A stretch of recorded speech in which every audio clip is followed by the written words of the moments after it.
I had recently read an essay from Ian Thompson, who's going to speak tomorrow. So all the things I was thinking of, I've kind of now thinking about in terms of some of his ideas. So prior to that, I was reading On Poverty essay, Heidegger, for the last little while, and trying to make sense of that in light of other things that I've worked on. So there, Heidegger quotes Herdlin, for us, everything is concentrated upon the spiritual. And it goes on to say that what is this exalted relationship wherein man stands together with that which surrounds him? By experiencing this relation, we experience the spirit and the spiritual. I think there's a great deal of difficulty to discuss or speak of something that from the outset is already quite obscured and distorted by both overuse and thoughtlessness. The words spirit and spiritual have been, as Heidegger would say, thrown around on the cheap and thus worn out, at least here in the US. Nonetheless, I find his ideas as related to the spirit and the spiritual of significance in terms of just having a workable understanding of the way in which Gelassenheit is really the means by which we can overcome, if you will, or surpass Gestell or our enframing. And those are the words I'll just use, enframing. So we could ask the question, what is it to which the words spirit and spiritual give a name? Heidegger tells us that the concentration on the spiritual means being gathered in the relation of being to man, to human beings, and as gathered, residing therein. We experience the spirit in the openness of this relationship of being to human beings. In addition to the way in which these words, have taken on certain kinds of meanings that make, I think, a comprehensible discussion more difficult, there is also decades, centuries, etc. of, I don't know, it's like layers of onto-theological paint that we need to sort of work at removing in order to approach what I take Heidegger to have in mind. That being said, my interest in, the role of meditative thinking, poiesis, and such, as it pertains to Gelassenheit, I also believe is able to be applied to thinking of politics, and thus the recent essay from Ian Thompson that I read, Heideggerian Phenomenology and the Post-Metaphysical Politics of Ontological Pluralism. And I'm very interested and excited really about the concept of ontological pluralism, although my thinking on it's really kind of just getting underway. I assume that for the most part, everyone present, has a decent understanding. The essence of technology lies in our enframing, and our enframing refers to a particular way the world is interpreted or revealed to us. Specifically, Heidegger says the revealing that rules in modern technology is a form of challenging, which will put to nature unreasonable demands. Enframing is a mode of revealing that reduces all things and beings, including ourselves, to mere resources to be optimized, extracted, stored, etc. Of course, the type of thinking that characterizes Gestell or enframing is calculative thinking. And I find that it can be difficult to make clear the difference between calculative and meditative thinking if, in fact, the listener is someone who doesn't have much experience with meditative thinking. And framed as we are, and at every turn, spurred to really not much more than mere calculative thinking. Calculative thinking is the modality of thought reckoning only with what is useful, efficient, and productive. It imposes predetermined end goals and makes no place for alternatives. Thus, it deals only with those prospects that are known, understood, and apprehended. And in this regard, the dominance of enframing and its calculative thinking have fundamentally altered human beings' relationship to truth, to being, and to themselves. And again, here's, I never know how much people already know, and I don't want to elaborate on things that seem elementary to others. For Heidegger, truth is ultimately to be understood as aletheia, the unconcealment that always has concealment at its heart. And in framing, of course, and its modality of calculative thinking, certainly in the modern era, sort of lost any understanding of truth as aletheia. Thus, truth was reduced to that which merely opposes falsity. Of course, this is intertwined in, well, maybe not as complicated as we'd like to think, but it's certainly intertwined with all the onto-theological metaphysics.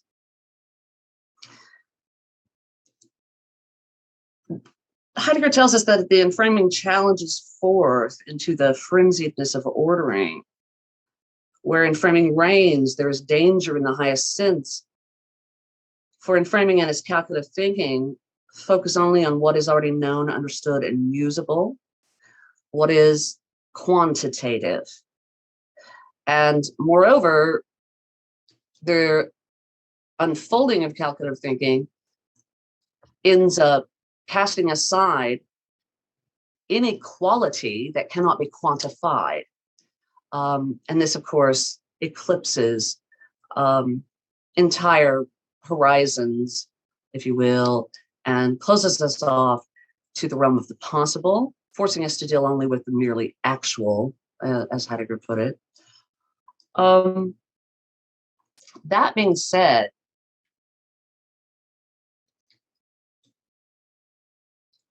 the notion of ontological pluralism, as it's developed by Ian Thompson in the essay that I referenced, can be very helpful, sort of as a practical guide, I think, to thinking about what it would look like to take up the task, if you will, of engaging in meditative thinking, not just for ourselves or for academic or scholarly purposes, but more as, to broaden the horizon of our possible ways of being in the world, interacting with others, other beings, all types of beings, as well as life itself and death, the inevitable.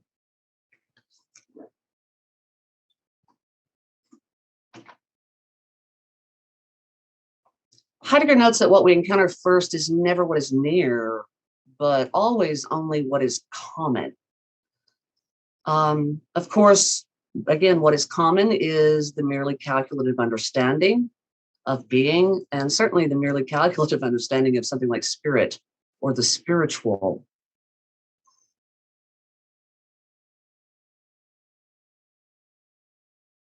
In Thompson's essay, one of the more important ideas that I wanted to bring about, well, I'll give you a quick quote from there because I just really liked it. Basically, he said that we have all been convicted and thrown by Western history into the prison city state of nihilistic technologization. That being said, we can avoid a darker future if we undertake to address the causes of this rather than just the symptoms. And of course, all of this is tied up with this notion of what it would look like or feel like or et cetera to enact a sort of spiritual revolution. The annihilation brought about by technology is one that, by no means for everyone, but for many, we could say, leads to this understanding of themselves, things, animals, nature, etc., as really not having any value beyond the way in which they're useful. Certainly, we can see around us the ways in which we are prompted to increase our own value, if you will, by all kinds of measures. Certainly, the presence of a profit motive increases those opportunities immensely. So, we can optimize resources, literal resources, coal, iron, etc. But we are prompted to also optimize ourselves pharmacologically through cosmetic procedures, etc. And I was fascinated to simply learn yesterday, to just share this, that now apparently you can pay a great deal of money to have your femur purposely broken and have rods inserted so as to increase your height. That one was pretty, I mean, lip injections and breast implants and hair implants and all of that, we all kind of familiar with, but the purposeful breaking of femurs so as to elongate the legs, I was like, I think we've reached a new plateau with that one. Of course, for Heidegger, I believe that the whole discussion, I mean, why these essays and such were undertaken, because his belief in the incredible importance of finding whatever way we can to escape, or I don't even know if escape's the word, but to overcome Gestell, or at least see beyond it. And hence the importance of the meditative thinking, poiesis, etc.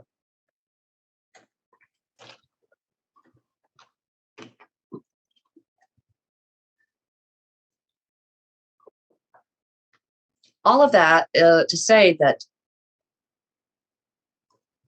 what we need to try to understand as best we were able is what really the meditative thinking looks like or feels like, how it is that the meditative thinking brings about, if you will, the Gelassenheit or the releasement.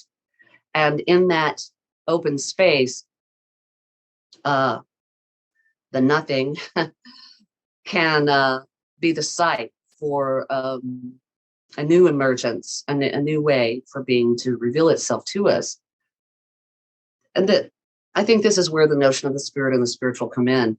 I think Heidegger is pretty clear that he is not, he does not have in mind something about religion. He's pretty critical, I think, of religion in various places. And in my own thinking about this and my interest in various kinds of mysticism, etc., Buddhist practice, mindfulness, meditation, and so on, I do think that it's best perhaps to think of the meditative thinking as simply sitting quietly.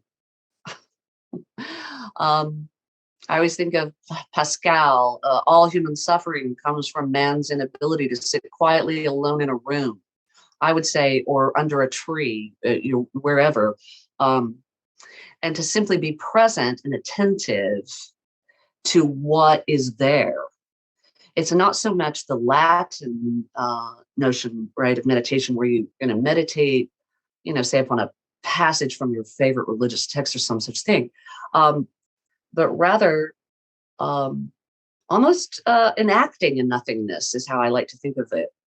And it's not easy to do. I think Heidegger understood that, and certainly people that work on these things, our minds operate seemingly continuously, whether there's an internal monologue or it's an internal dialogue. Of course, there's always the question there, is that me dialoguing with being or some such thing. But I think more often than not, the thinking that's unfolding for people is calculative. Even if what they're doing is replaying yesterday's conversation with their colleagues, or something that happened with their spouse, or something that happened at the store. And so getting a good handle, I think, first and foremost on what calculative thinking is sometimes sort of the first step.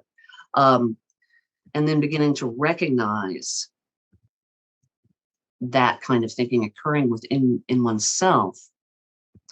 Heidegger says that the danger of enframing is that all revealing will be consumed in an ordering, and that everything will present itself only in the unconcealedness of the standing reserve.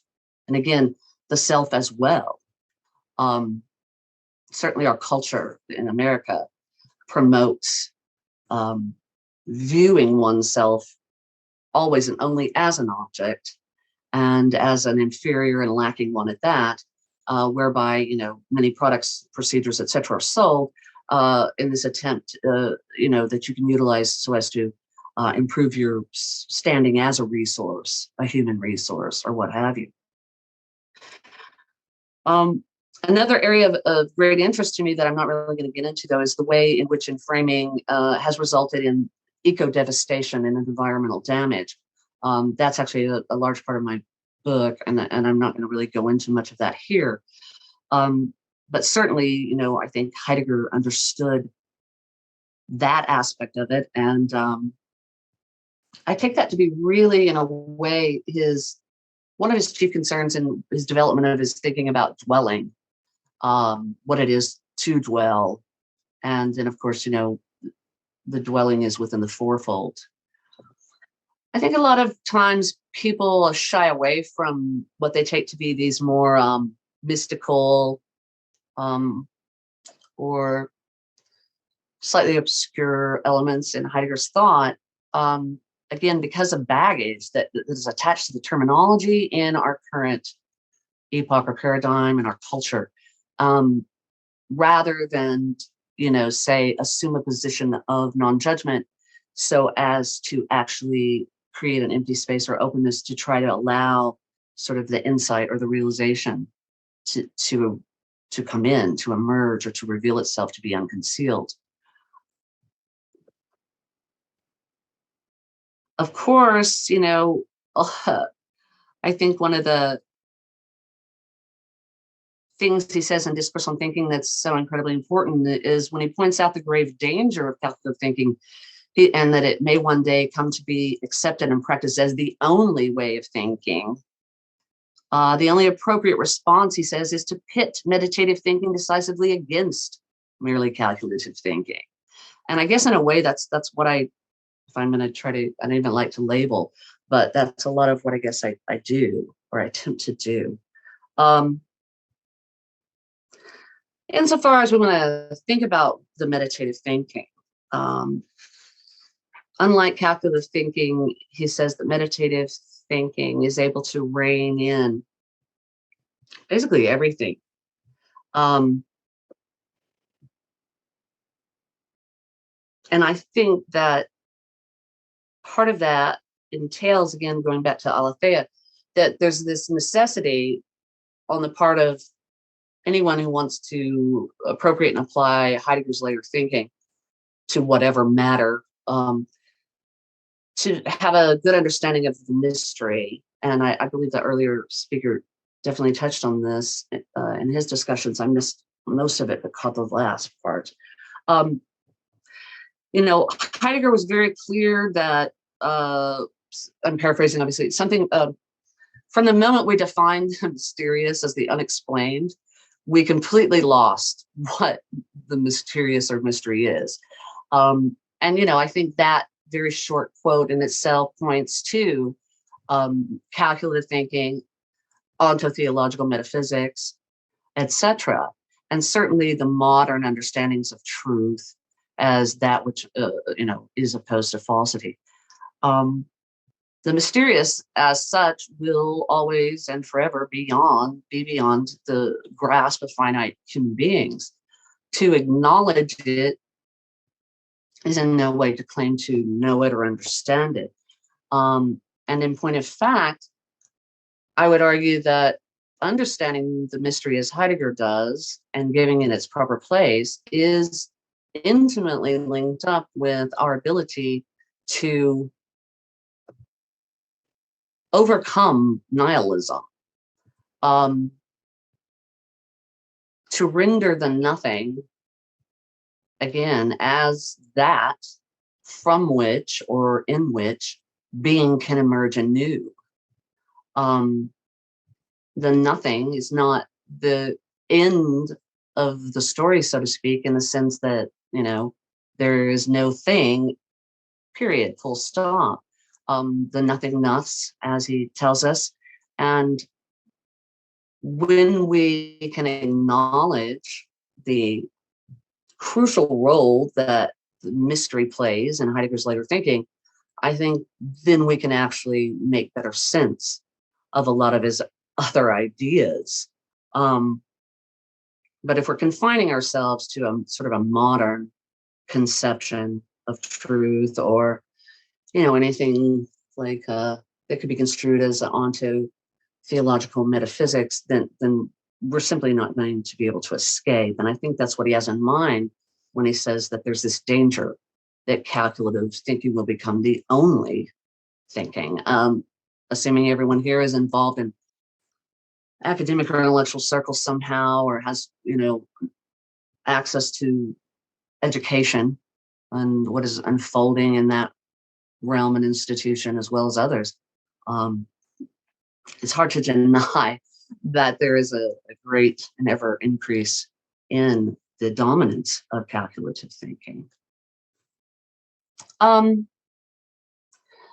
So one of them, again, in that essay of Ian Thompson's, he talks about, this truly postmodern understanding of being. And again, just being somebody who, I don't spend a lot of time on social media, but I every once in a while scroll and look around. And I guess that the word postmodern now is it's a dirty word. It's an evil term. And what I find, though, is in general, when it's being used in a way that doesn't ring correct or true to my own understanding of it. And I think that's really one of Ian's aims in that essay. I hear people speak of postmodernity as meaning there is no such thing as truth, period, right? Truth is gone and God is dead, etc. Which, we could parse that out as why that's wrapped up with the nihilism, the calculative thinking. But this concept of ontological pluralism, which does preserve both truth as aletheia and mystery, insofar as, we can't deny the inexhaustibility of being, is one that, in rejecting all these ontotheological metaphysics, Thompson characterizes it as a creative piece that can be applied to a political philosophy that ultimately is going to be only intolerant of intolerance. This intersects nicely with my interest in Heidegger and ecofeminism, because ontological pluralism fundamentally rejects all logics of domination. And certainly, the primacy of calculative thinking and the very unfolding and functioning of Gestell is built on numerous pillars that are themselves each one a logic of domination in one form or fashion or another. If the technologization of reality is in itself the nihilistic understanding of being, then we're left with the rich prospect, I would say, of recasting how we're understanding the nihilism and the nothing, and from there developing I don't even know what to call it, a worldview, a way of being that restores the possibility of meaningfulness and imparts meaning to that which might otherwise be cast aside simply because it did not have some sort of calculative value. In Thompson's essay, he just briefly makes reference to, I guess, what I would say is like our current climate of identity politics and things like that.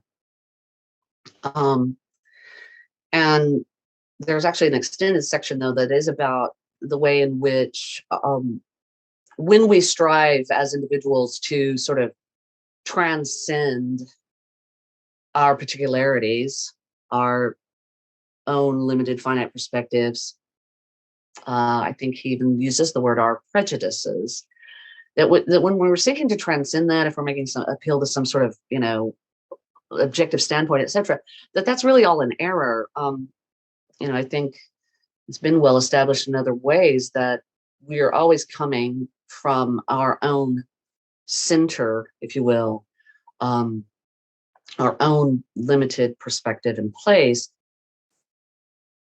But the promise of the ontological pluralism and the truly postmodern understanding of being is that we can acknowledge those limits and not just acknowledge them sort of in a resentful way or in a begrudging way, but actually truly embrace them, elevate them, and at the same time recognize that they are finite and limited, and there is an entire open, infinite space for the strange and the foreign, if you will, to present, and for us to be open to the revealing of its value, if you will, to use value as a term, or just to its meaning. I see a lot of people pick and choose the way they use their terminology very precisely. I don't always do that. And so this whole embrace of our finitude, our limited perspectives, to the fact that we will only ever as an individual be a part and never the whole. To me, it always, when I read that and I was like, that seems like simple epistemic humility. But I think that the role meditative thinking plays for Heidegger, in part, serves to increase our epistemic humility. In fact, I believe in that essay, the way he couched it was something like ontological pluralism seeks to disclose rather than impose. And there again, the notion of eschewing any kind of logic of domination would be central. Now, Heidegger himself, in terms of thinking about meditative thinking, Gelassenheit, how we can,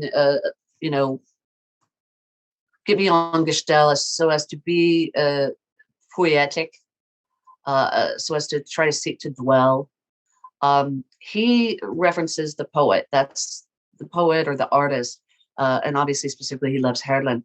And in my own, thinking about that, reading his work on that, the thing that struck me most and continues to come back around, even if I'm not reading those particular essays that are in the elucidations of Herlen's poetry, is Heidegger's emphasis upon the very being of the poet as that which we should seek to emulate. And there he discusses the Wissenschaft zur Zärtlichkeit, and so the knowledge and the tenderness that is had by someone like Herlen, or a true poet or a true artist. And, thinking about what that looks like. And while Heidegger himself doesn't say that the tenderness is more primary than the knowledge, I do believe that is the case given other things he says. In my brief forays into trying to learn more about that particular term and its use elsewhere, I had given a lecture, and a person who was a native German speaker came up and shared with me that, they always prefer to translate it as delicacy, a delicacy, as opposed to a tenderness. And that, again, we're using words to try to capture something. but the delicacy or tenderness of one's being, I can't emphasize enough how I think that is absolutely primary. And the thing about it is, I think that for a lot of people, unless they have made a conscious decision to undertake something akin to, becoming more mindful by whatever means, right, that they're not really going to be able to grasp what it is. And I know the earlier speaker, he and I had exchanged a little brief email, and Meister Eckhart came up, and there was just this great quote that I wish I could remember, but it was something Eckhart said about to know what releasement is, one has to already be released, basically. And I do think that is applicable to what I'm trying to get at here. Insofar as, we want to discuss meditative thinking, what it would feel like or look like to be like to, attain releasement. There's something about it that it's, you can't know it till you know it. And, so in that way, all the world's words might fail to convey it properly. But nonetheless, as I've sought to teach it to students, both in the context of teaching philosophy and in the context of teaching embodiment, dance and such, I do think the key is, as Heidegger himself alludes to and states in various ways, to simply be present without a distraction. And as other spiritual teachers have couched it, to really become the observer of your own mind. I know that some people find that challenging, and I personally I can't understand that why, because I feel like I grasp it on a personal level. But those things are key. Now,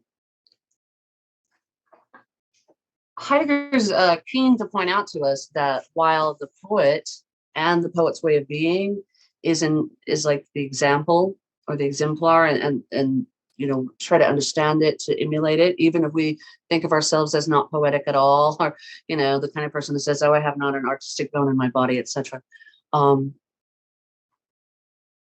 He's keen to point out that any of us are capable of meditative thinking, and moreover, we are capable of letting go of our willing to be into releasement, be let out into that. So, and in that way, I think as we pay attention and we practice, or we choose to, things change in so far as our very sense of our relation to being. Again, that's how I opened the talk, with that discussion of what Hermann had said, and what does that mean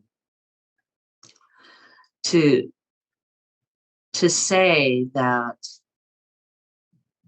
for us, everything is concentrated upon the spiritual. Because I don't think by any means it means something like, we leave everything in the world behind and we go live in a cave or in a hut in the woods and never interact. I don't think it means anything like that at all. But when we try to sort of excavate, use that metaphor, some more of this in terms of like practical application, because ultimately that's what I really am always concerned with, how to practically convey ideas to others that could be of use or helpful to them, or perhaps make a difference somehow.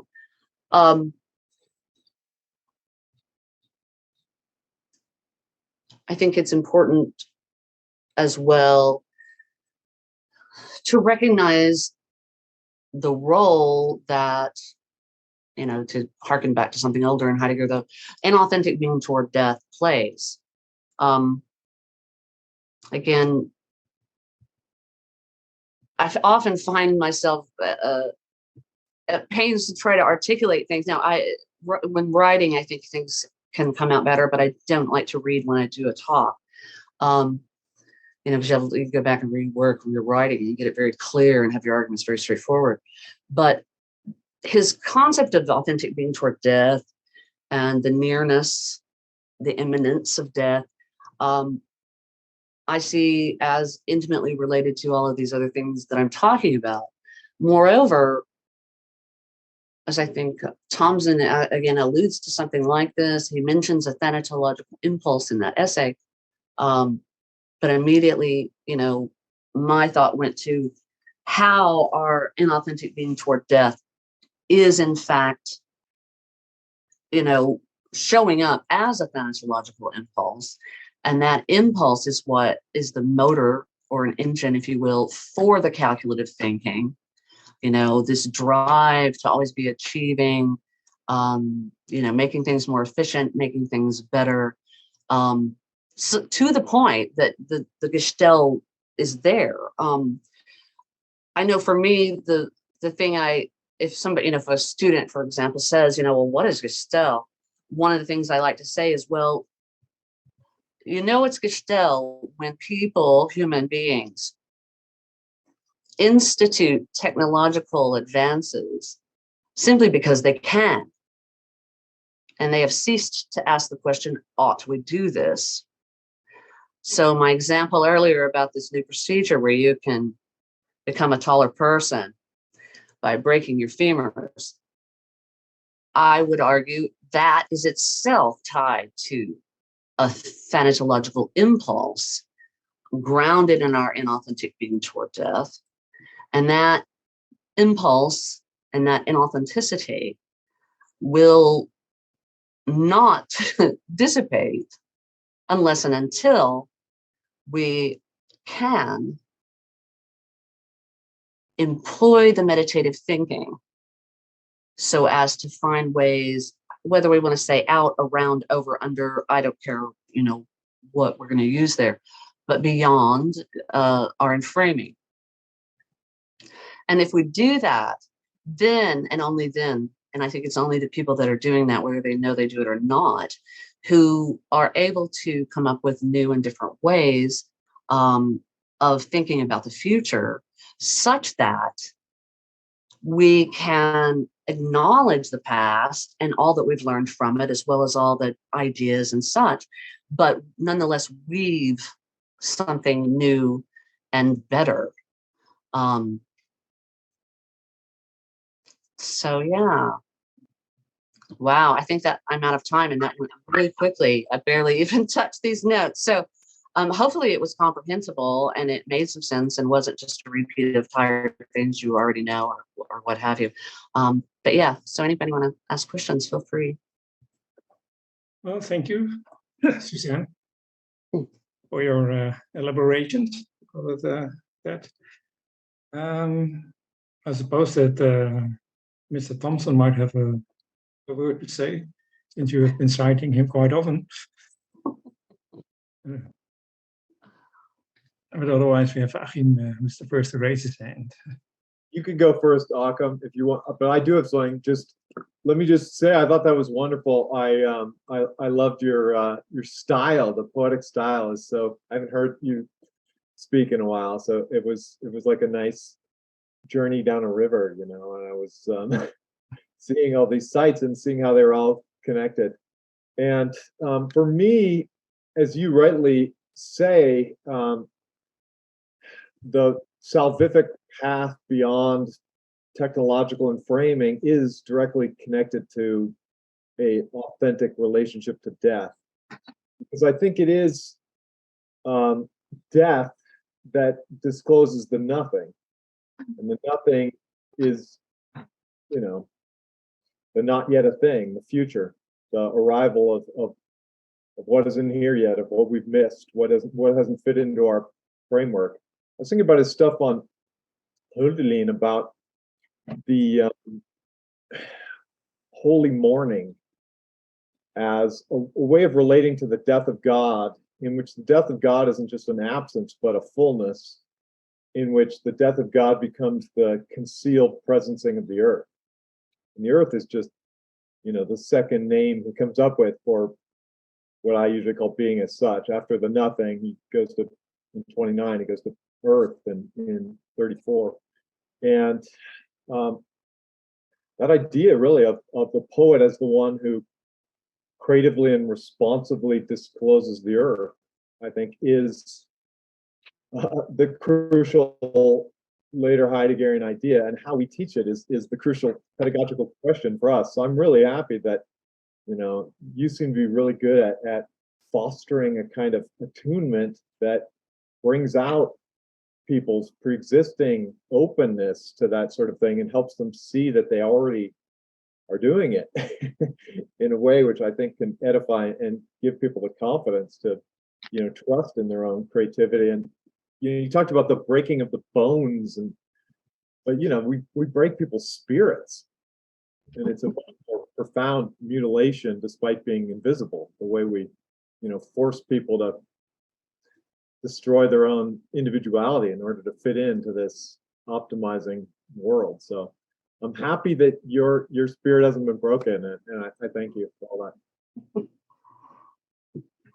Thanks. You can live with that probably. Yeah, thanks, Ian. Yeah, I mean, obviously those 45 minutes or whatever it was flew by really quickly, and I didn't even get to, you know, several things that I wanted to talk about. But I appreciate your mentioning of the breaking of the bones versus breaking of the spirit, and I do think, and how you said something about like helping students or whoever, you know, recognize something that's really already there, and that is certainly what I do think is the case. You know, learning to be attuned, to be present, and those kinds of things. I actually, you know, I think they're primordial. They're there. They may be covered over by layers and years of other things, but I think that you know, the right teacher, the right book, the right film, the right painting, the right piece of music.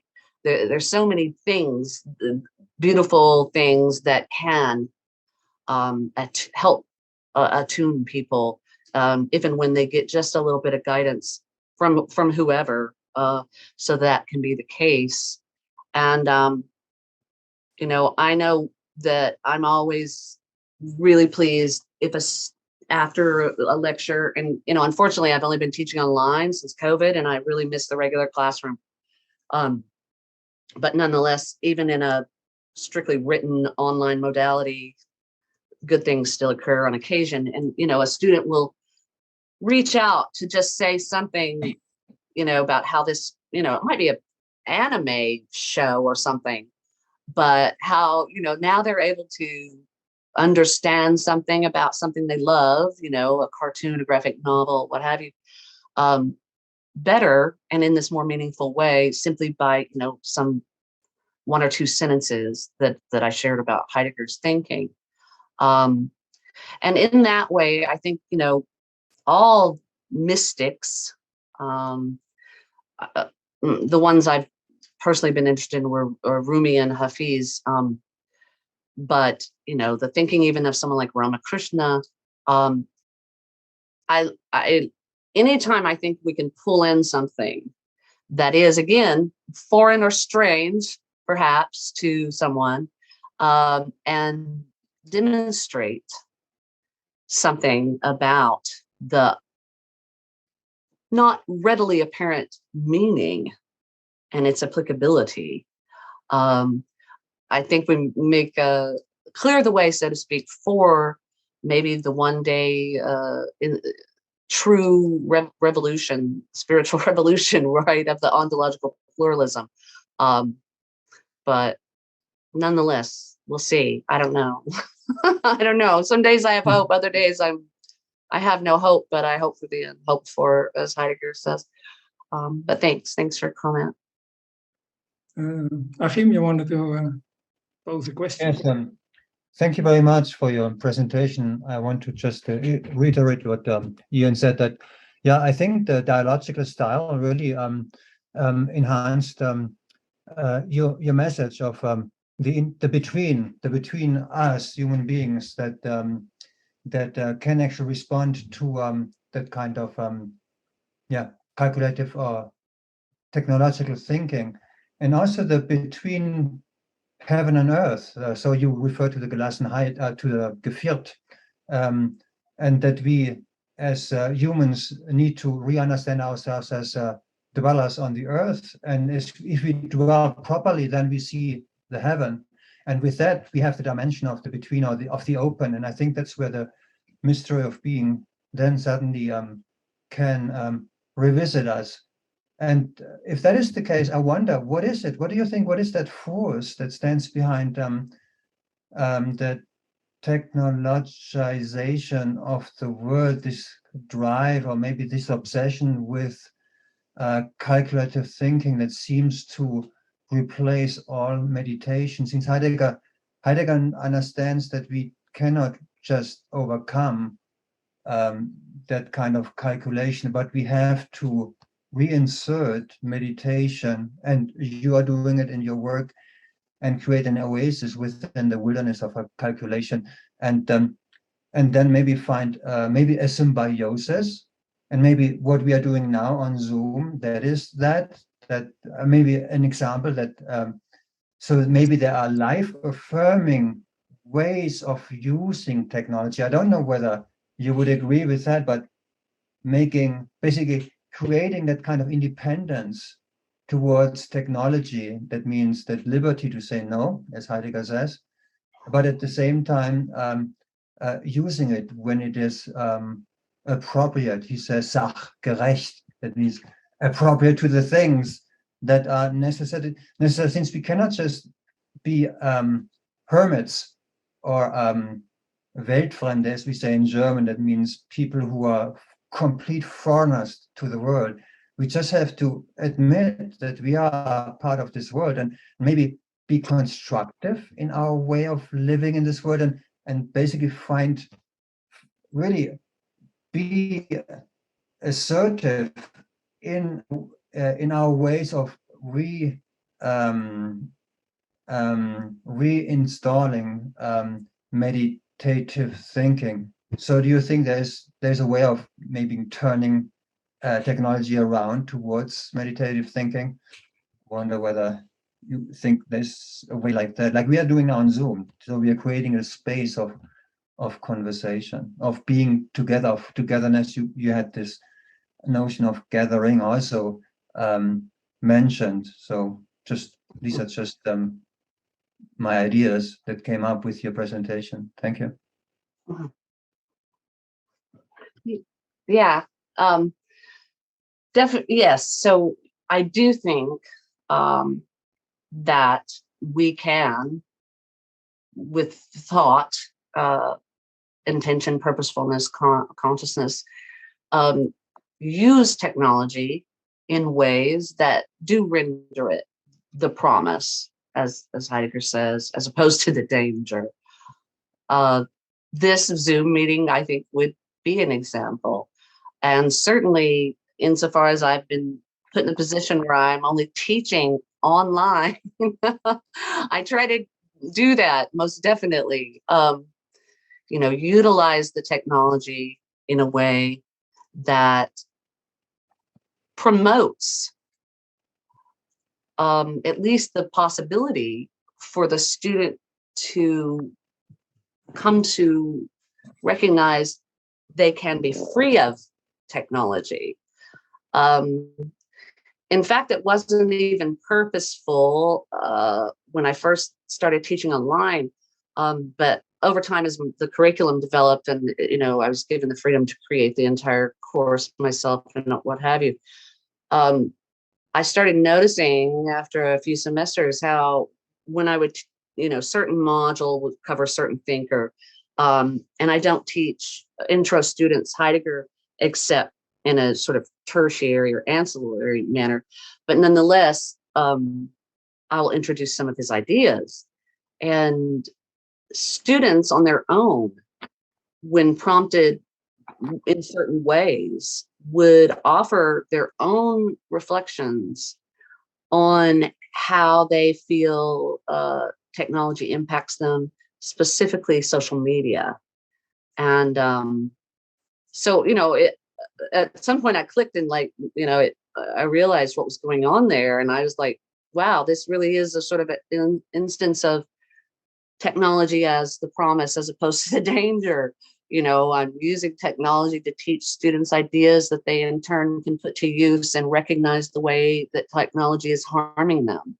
And certainly, there's other ways we could talk about technology having been more of a promise than a danger. But yes, I mean, we're never going to be free of it in the sense of it's gone. So I think that's why Heidegger does say we have to pit meditative thinking against the merely calculative thinking. And, whatever the means by which we're able to do that as individuals, we should work to cultivate those and implement them, so as to, at least give other people, if we're teachers, give other people an opportunity to do the same. But yeah, but it's nice to see you too, Hakeem. Thanks for your comment. No, thank you. Nice to see you too, and thank you. I like your rainbow. He's always with a rainbow. Always has hope. Yeah, and I'm in the dark. This is the dark. This is the nothing. Yeah. So maybe tomorrow you can switch places. We have another hand raised. Right. Anybody else? Thank you very much for that presentation. It was wonderful.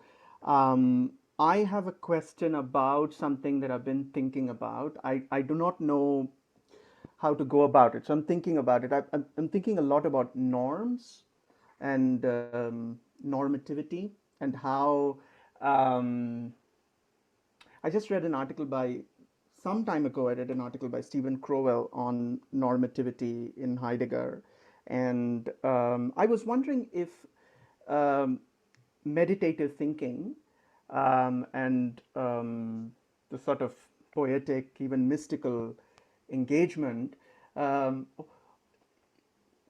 does it challenge norms, institutional norms, and because I'm also looking forward to read Ian Thompson's essay on ontological plurality. But even as you were saying that, I was thinking about challenging norms so that other possibilities could emerge, and this also connects for me with the question of passivity in this. I mean, meditation, at least in the Buddhist context, not in the Heideggerian, but the Buddhist context, there is a sense in which meditation can be active. It can be, there's this ecological retreat that I was part of, which included a lot of mindfulness meditation, and I never understood why meditation should help in active work. But the closest I can think of is maybe it challenges norms, because I mean, the way I understand norm is that one is absorbed in a certain way of being, and meditation maybe allows us to pay attention to that, and therefore its hold can be lessened. I mean, I'm thinking about that. I was wondering if you have anything to say about meditative thinking and norm and normativity, institutional even. Right. So in short, yes, I do think that certainly Heidegger's meditative thinking, but even like you mentioned, a Buddhist conception can be a thinking that we could say challenges norms. I suppose, and we're going to try to make better, clearer sense of that it's not so much that within the meditative thinking, the norm is present as an object of thought or any such thing. Rather, I think that what can happen in meditative thinking, the disclosing or unconcealing of something new and different, when cognized and then put up against a norm, becomes a challenge to the norm. And I do hope that made sense. So it's not so much, for example, that within meditative thinking, there would be this norm of, pick a norm, I don't know, marriage as being that which only applies to cisgendered heterosexual people. I don't imagine ever such a thought occurring within meditative thinking, but rather within meditative thinking, you're present, you're aware, you're not dwelling, or that's not a good word because that's Heidegger's word, but you're not ruminating, let's say, obsessing about something. You're just simply present and aware, maybe on a park bench under a tree. And, a couple passes in front of you and it's two men holding hands. I think that as something that comes into presence while you're in a state of meditative thinking, in and of itself is what then prompts the challenge to the norm. And so this is why I liked the idea in Ian's essay. And he didn't go on and on about it at all. It's just a few lines in a certain section. But, when it comes to these various norms that are part of our culture paradigm, what have you, I absolutely do think that engaging in meditative thinking will result, maybe that's a better way to put it, or have a consequence of introducing challenges to those norms. Now, does that mean that the meditative thinker needs to go out and take a particular action or join a activist group or what have you? I'm not saying any of that. But they might. They certainly might decide to do that. Moreover, I think that if we make a conscious effort to spend time engaging in meditative thinking, and again, just sitting quietly without distraction and continuously bringing your own awareness back to the present, right? While at the same time trying to observe your mind, your emotions. My experience is that act in itself, that activity, created emptiness or nothing where new things emerged. And in that way, I feel like I completely understand what Heidegger is trying to say, although I'm not claiming that he meant what I'm thinking, but I think that is what he meant. And so I hope that actually addressed your question. It did. Yeah. Thank you. So, but thank you. Thanks for your question. Thank you again, Susanne. Thank we're you, running Alfred. out of time. Of course, Heidegger also said that we don't come to thoughts, thoughts come to us. Yes. In the nothing, in the silence, yes. Yeah, of course, going to Totenberg with cabin was a way of opening himself up to a certain attunement that he couldn't find in the city. And within this attunement, these thoughts would be coming to him. Yes. But there is this receptive mode of thinking implied as well. Right. More than trying to grasp everything and put it in concepts and definitions. Well, also thank you to all of you participating in this conference. I think we had a fruitful and interesting day.